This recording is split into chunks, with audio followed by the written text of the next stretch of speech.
outline of the class.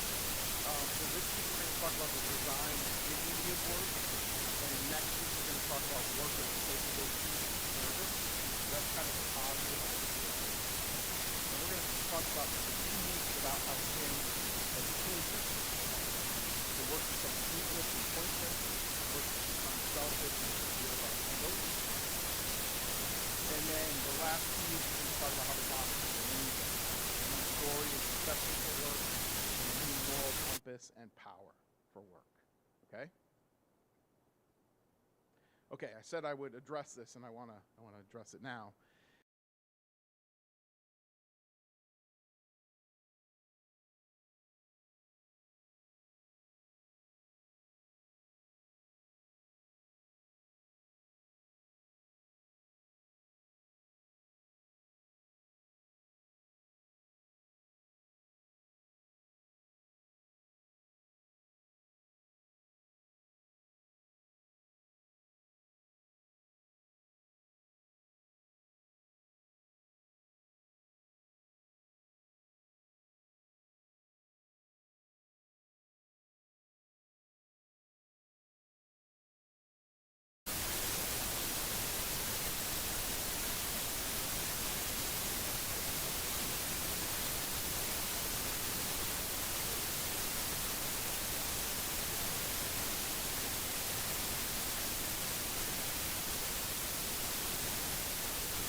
the way that some Christians think about work.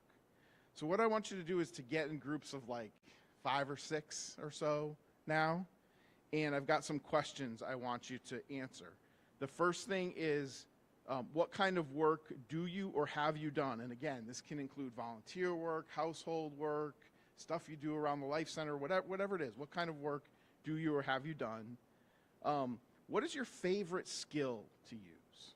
Like, what skill do you have that you're like, man, I really enjoy doing this? Like, for me, it's math. I grew up, like, learning math, loving math. I do math at work, and man, I can sit back in my chair at home. I work from home most days of the week and just do math and feel happy. Like, I just do. I just enjoy it. So, like, what's a skill that you have that you just enjoy using? Okay? And then I'm going to give you a handout with these categories on it for each group. And I want you to name which Christian or God-centered idea or conception or purpose for work do you relate to the most. You say, yeah, this is how I feel like I honor God or try to honor God with what I do. Okay? So go ahead and get in groups of 6 or 7 or so. I'm hoping we'll have about 6 groups. I think I got 6 or 7 handouts. So...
Yeah, you guys don't have to write anything down. The goal of this exercise is just to get you to interact and think about the topic a little bit and share with each other about, some background information about yourself.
It's been 10 minutes. I'm going to give you 5 more minutes, okay? So about half the time you've had so far, 5 more minutes.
All right, 1 more minute, so try to wrap it up. 1 more minute.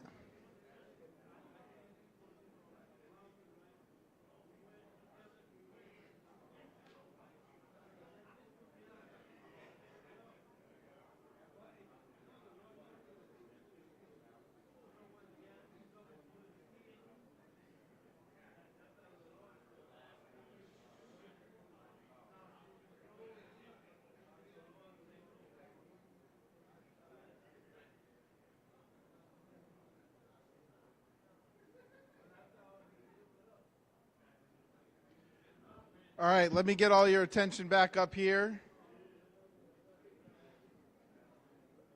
Thank you guys for your taking time to really interact. It sounded like you guys were really talking as I walked around the room. So I want to take a little. I want to ask a couple questions from your group time. First of all, I'm curious. Did anybody in your group have any particularly interesting or unique skills or work that they've done? Any? Yeah? Yeah? What kind of work? Office management? Okay, cool. Manufacturing? Yeah. What's that? Build what? Decks. Oh, yeah. Yeah. Good. Any? What's that? Yeah, there you go. That's good. All right, I want to do a little poll of the room. So looking at these You see how they each have a number, 1, 2, 3, 4, 5, 6, 7, 8 next to them? I'm curious which one of these you guys relate to. So I'm going to go one at a time. And I just want you to pick one.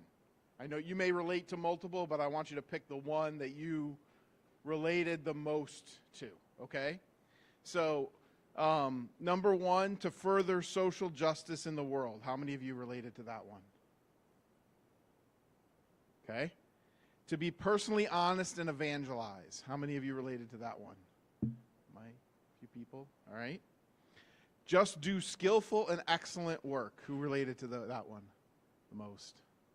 Okay, good. To create beauty.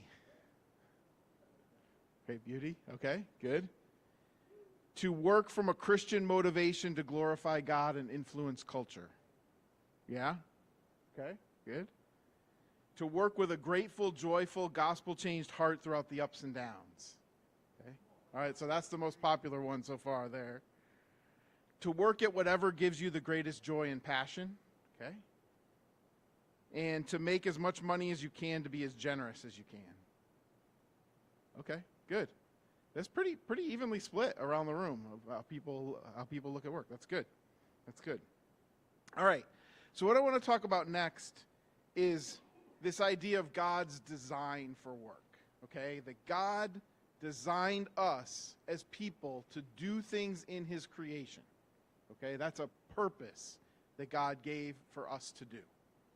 And what I want to do is I want to compare the Hebrew or Bible worldview of work with some other cultures' views of work. So you can help to distinguish what it means to think about work from a God-centered perspective as opposed to the way some other cultures historically have thought about work. And how that ties into their understanding of how the world was created, okay? So the Mesopotamian cultures, for those of you who don't know what the heck Mesopotamian is, these are the ancient cultures like the Egyptians, the Babylonians, the Assyrians, all of these nations that you read about in the Old Testament that were kind of around the Jews, okay, in that area of the world. So these are early cultures. Most of them believe that creation was the byproduct of some kind of a war between the gods, okay? That the gods, there was sort of this collection of gods, and certain gods went to war with other gods, and out of that fighting came creation. Now, think about that. What view of the world do you have if you think the world is just a byproduct of a fight between gods, right? Very chaotic, right? The world is not purposeful or not organized. It's chaotic.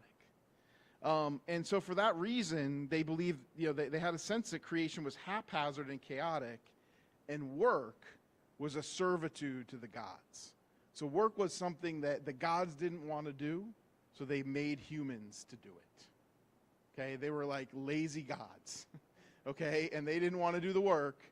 And one of the ancient Mesopotamian creation stories basically says that the flood narrative, the flood story, Noah's flood in the Mesopotamian version, basically says that the gods created humans to do the work that they didn't want to do, and then they were annoyed by all the noise the humans made doing that work, so they decided to send the flood and wipe out the humans who were doing all the work that they didn't want to do because they were annoyed by the noise that the humans were making.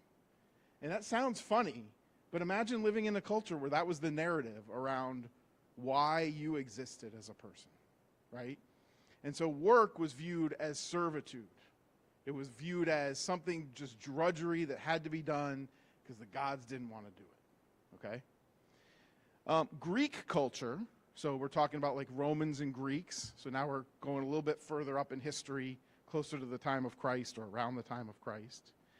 They had a period of time called the Ages of Mankind that began with a golden era where the gods and men live in harmony. So doing no work, okay? The ideal was doing no work. Now, if you go back to high school and you think about some of the Greek or Roman texts you may have read or stories you may have read about Zeus or, the different gods, right, there's always this interaction with humans, right? There's always this story, well, this guy, like Hercules was the son of a god and a woman that the god, had sex with, and they ended up, giving birth to this like half god, half human person, right?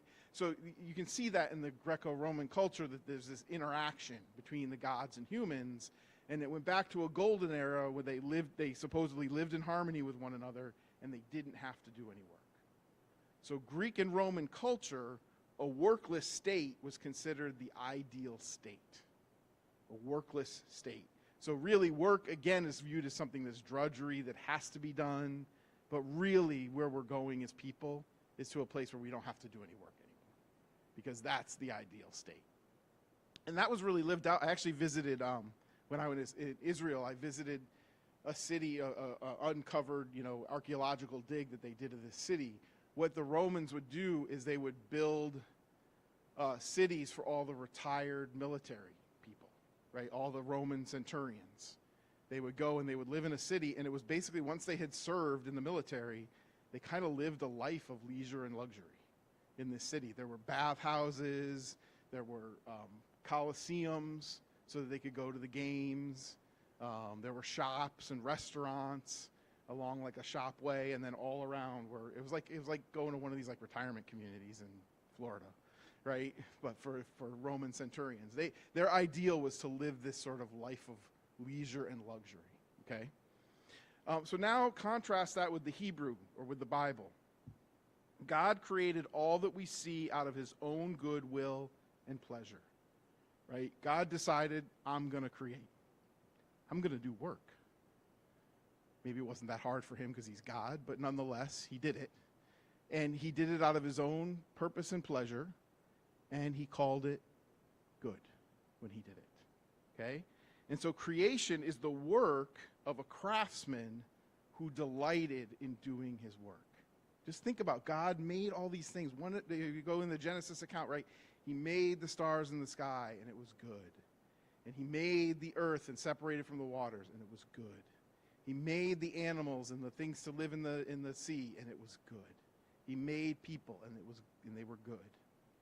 He is a designer craftsman, okay, who did this work.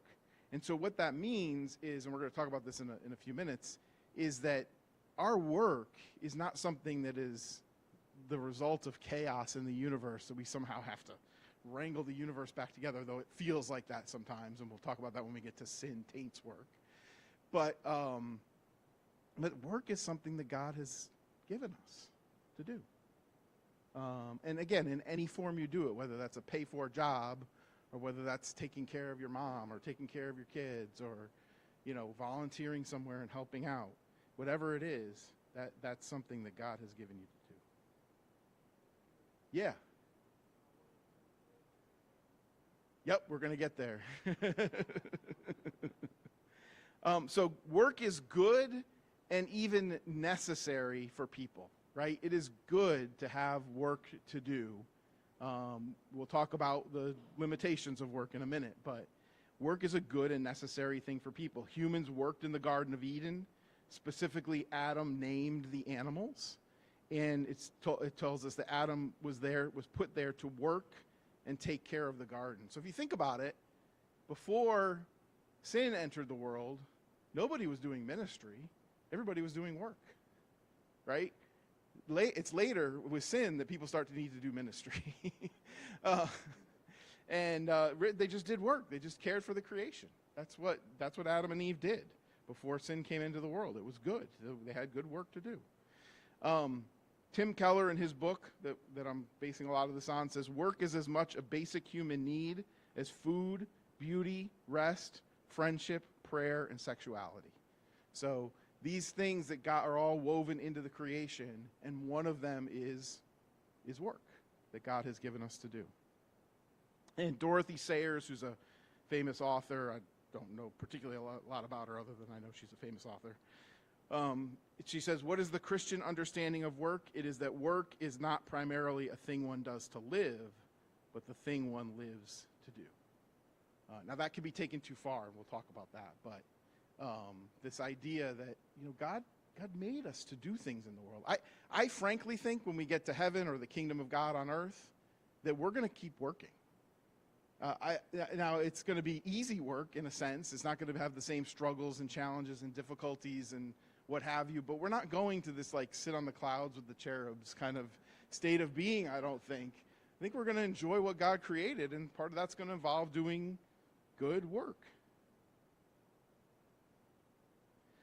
Now, the other thing is sometimes we can think of work as like I have to work, but my ideal time is my leisure time, right?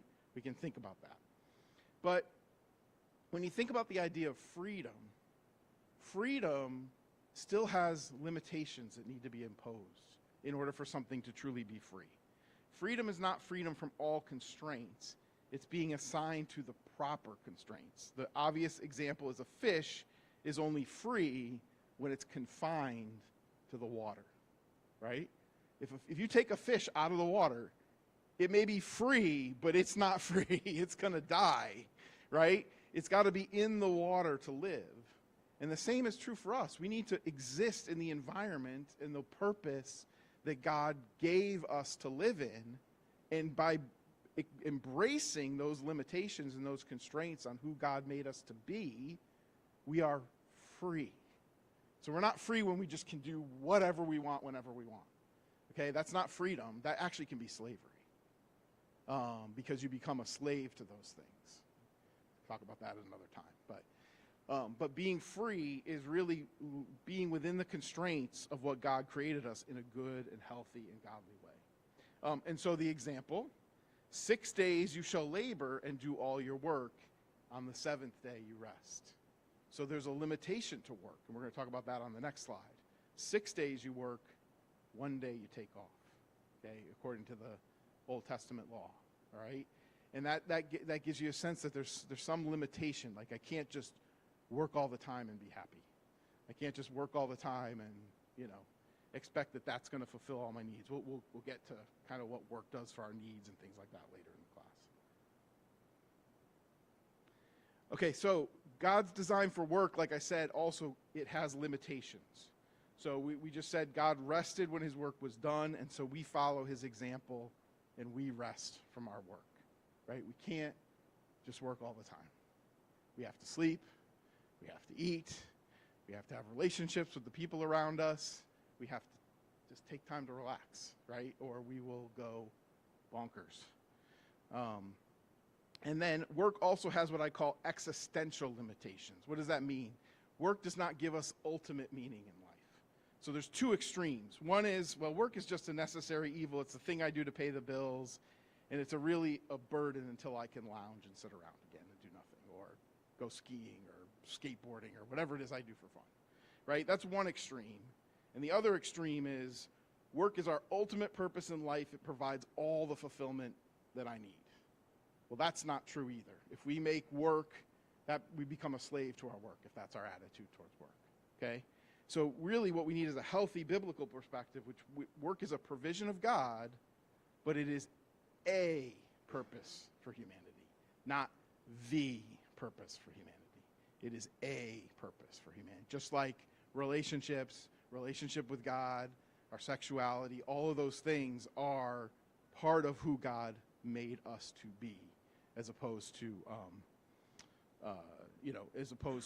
one thing is everything, okay? So then when you think about it, in some ways, leisure is taking time to contemplate and enjoy our work and not just the pure absence of work, right? Leisure without any work can become aimless and pointless and meaningless. But leisure within work gives you time to reflect on what you've done, rest from what you've done, maybe even enjoy, if you've done some work around your own house, to enjoy what you've done.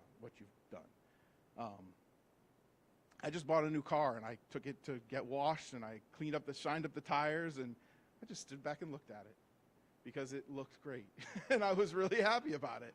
And I mean, it sounds like a silly thing, but it took a little bit of joy in what I had just done, and enjoying what God provided for me, right?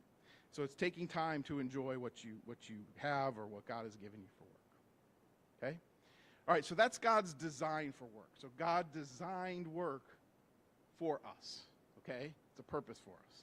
Now, because of that, work has dignity. That means work gives us meaning. Work is valuable. Work is something that is beneficial for us. Now, the opposite of that is to consider work as just a necessary evil and a burden to do. And when we think about work that way, it causes some problems. So like I said, Greek philosophy, the highest form of work, was the most cognitive and the least manual. You probably have heard of Aristotle, and he is quoted as having said, some people are just born to be slaves, which means he, was a very educated, intellectual type person, and he looked down his nose at people who did manual labor. For all the great thinking he did, he was a bit of a snob. And so that's the result of, if we just think work is a necessary evil, then the people who don't have to work or don't have to do certain types of work can be looked down upon. And that's not a Christian conception of work. And that carries over into our culture today, our Western culture, American, European, so forth, is that cognitive work is still valued more than manual labor. If you just look at someone who does manual labor and someone who does non-manual cognitive labor, probably the person doing cognitive labor is paid more, which is not necessarily how it should be. It is, but it's a carryover from this it's really a carryover from this Greco-Roman idea that some type of work is more valuable than other types of work. It views work as merely a means to financial ends. So work is just what I do to make money. That's the only purpose for it, is I just need to pay my bills, I need to take care of my family. That's the only purpose for it. And then it can result in some people kind of this snobbery, right? That some people avoid work that is beneath them. Or vice versa, you could be the one who's doing work that people think they're beneath and feel alienated because people are treating you poorly because you just don't have the same kind of job that they have. So those are some,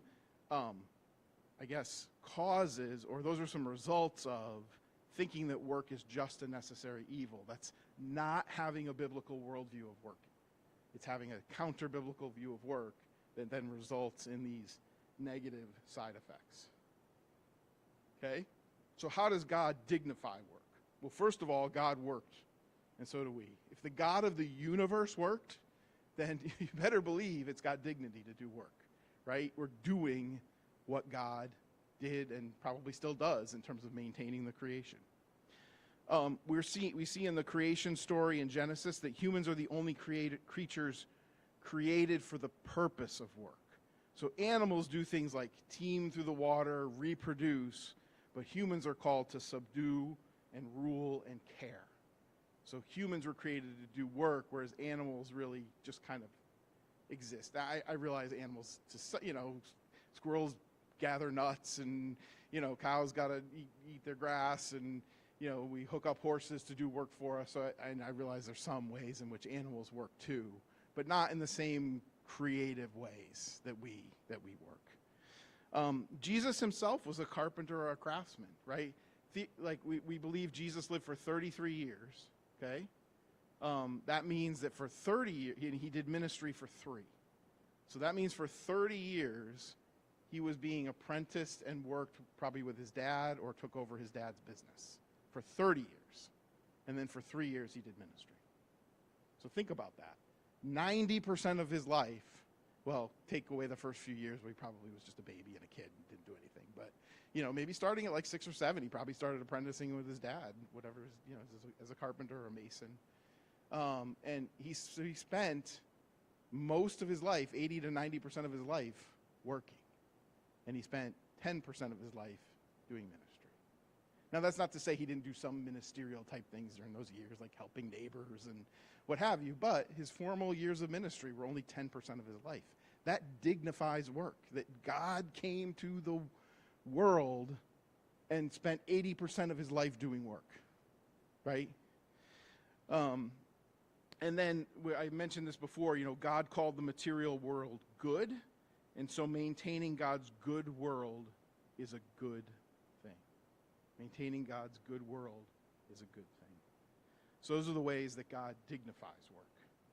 So what are some implications of design and dignity? Okay, so what, right? So we talked about all this. What does it matter? Well, first of all, and I kind of got at this already, we need to reject the idea that work is only a necessary evil. That doesn't mean you're not going to have some days when work feels like a necessary evil, because it's gonna sometimes, okay?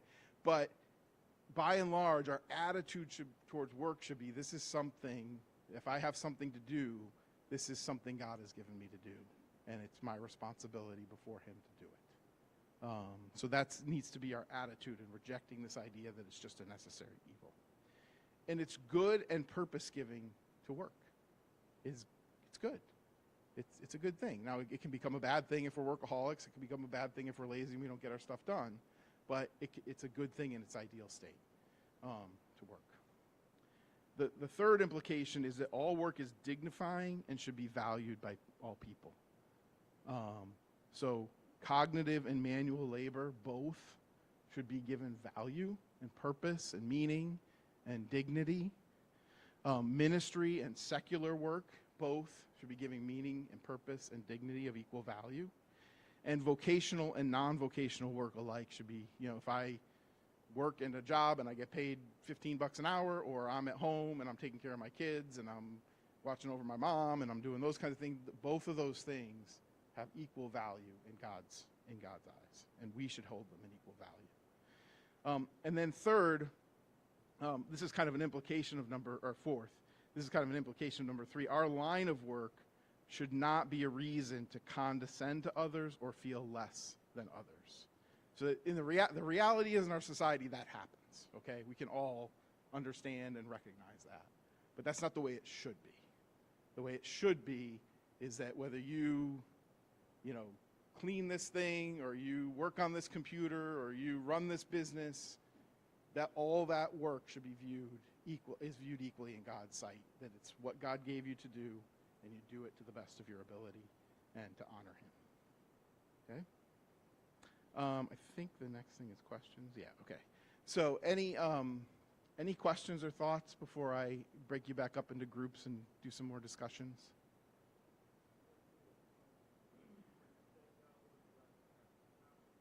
Yeah.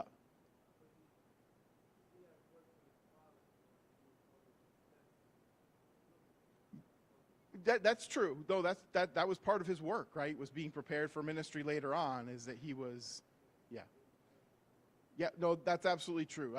When I say Jesus worked, I don't mean he was a workaholic and he was working, 6 days a week, 24 hours a day. But I mean, that was a major part of his life until he was 30, right? But you're right. He also spent a significant time in the Word of God, studying in the synagogue. They found him in the temple that one particular trip to Jerusalem, talking with the teachers and leaders. Yeah. What's that? Well, he wasn't missing. We just don't know anything about that time because the Bible writers didn't write anything about it. But he wasn't like gone missing. The Bible writers, when they chose to write the scriptures, they focused most of their attention on Jesus' ministry years and told a couple of stories from his childhood to prove that he was the Messiah. And they didn't really just focus on the other years. So, yeah.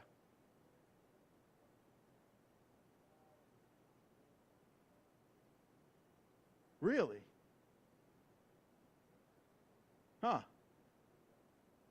Really? Well, we're going to talk about, that work is cursed because of sin, but I don't think in its ideal state God gave us work as a punishment. He gave us work as a blessing, but then because of sin it was tainted. So that's interesting. If you can find that song, I'd be interested to hear it.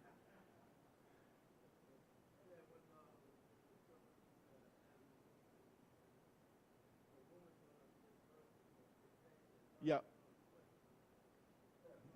Well, and that's true. I mean, that part is true, right? That is part of what sin has done to our work, and we'll get to that in a few weeks. But yeah. Huh. Interesting. Any other questions or thoughts before I put you in some groups again? Okay. So why don't you go back into the groups you were in before? You don't have to answer all these questions, but these are a few things that you can just kind of start down this road. In what ways do you see your work as an extension of God's work in creation? So something that you do or have done How do you see that as something that is part of what God did in creating the world? But at the same time, what are the limitations of your work, right? Like where does it get frustrating? Where does it get limited? Why can you not accomplish as much as you'd hoped? How have you found work to be dignifying, giving you meaning? Are you inclined to think work is a necessary evil? Or are you inclined to think, man, my work is really everything to me? Which extreme are you leaning towards? And if you get to the last question, what is the story about work in your family of origin? Like your family growing up, did your parents enjoy their work, or did they really hate their work? Or, what was the story about work? Were they workaholics, or were they kind of lazy and didn't really do as much as they should have done? What was your experience of work in your family? So go ahead and break off into your groups and discuss through some of these questions. I'll give you another 15 minutes, and then we'll wrap up at 8:15.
Okay, about 4 more minutes. 4 more minutes.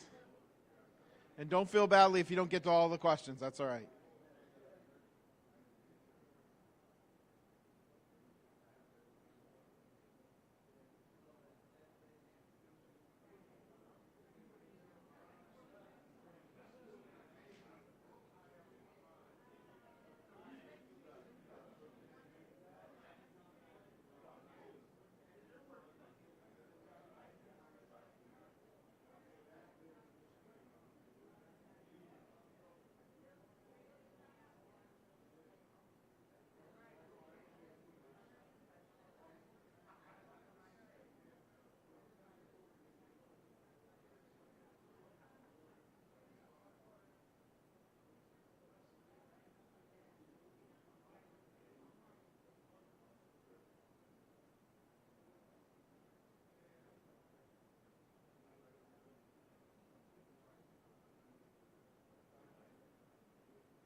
All right, 1 more minute, and then we'll convene back together.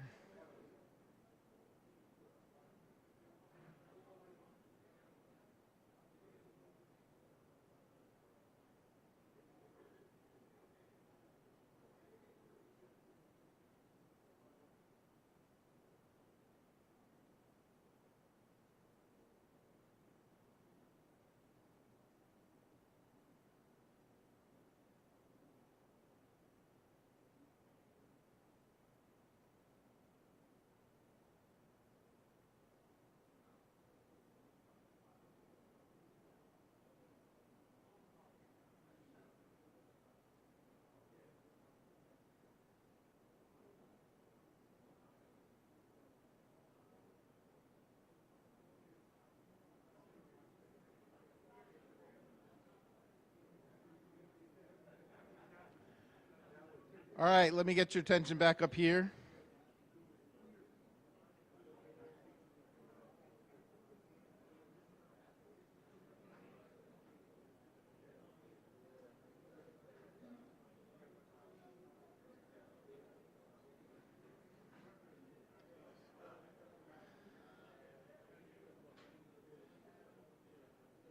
All right, guys, let me get your attention back up here.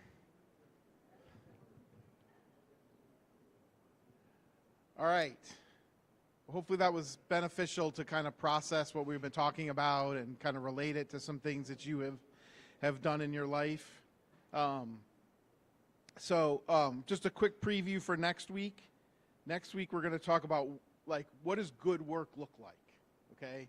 We're going to talk about work as cultivation or creating culture, and we'll talk about what that means, or work as service and helping and caring for other people. Those are two ways that God intended for work to be, and we're going to delve into those.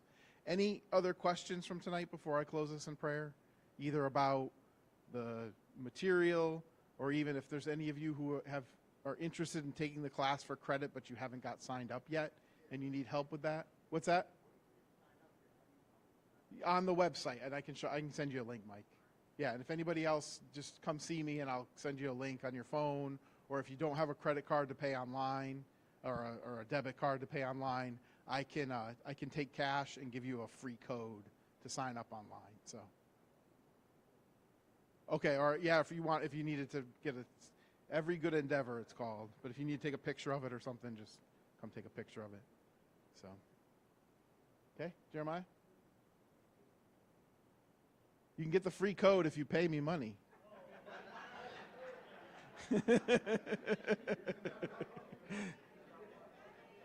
That's just my way of allowing people to pay cash, because the website requires either a code or a credit card. And if I give you the code, you're not going to give it to somebody else, because I'll know.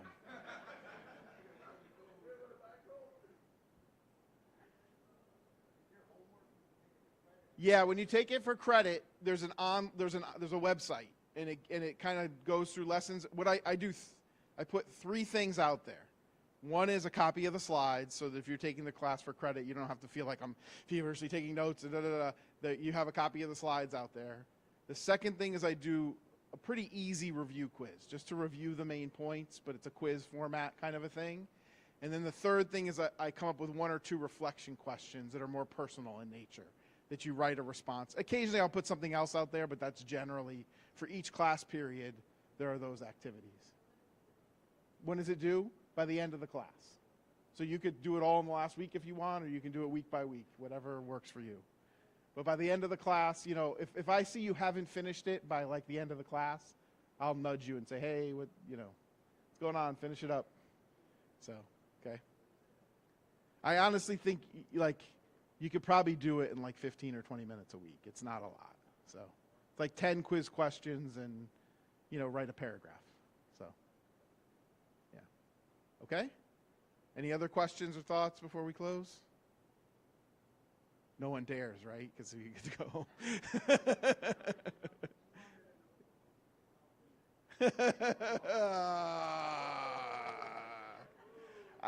Mike, somebody asked me what happened to your Red Sox, so.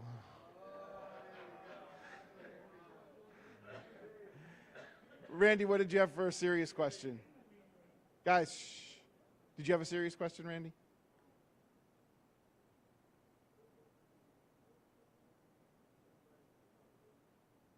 Without work ethic? Yeah, right? Not good, right? Without a work ethic? We need a work ethic to bear down and do work when it's hard, right? Yeah, absolutely. Good. All right, let me close this in prayer. Father, thank you for tonight.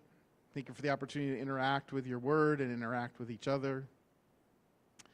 We pray that you would just equip us for what you have us to do, and that you could help us to overcome some of the challenges that come with work in this life, whether it's the frustration of things that we can't do, whether it is a lack of a job, whether it is just difficulty with people in the workplace, that you would just help us to overcome those obstacles and honor and glorify you, and that you would give us a good heart attitude towards the work that you have provided for us in our lives.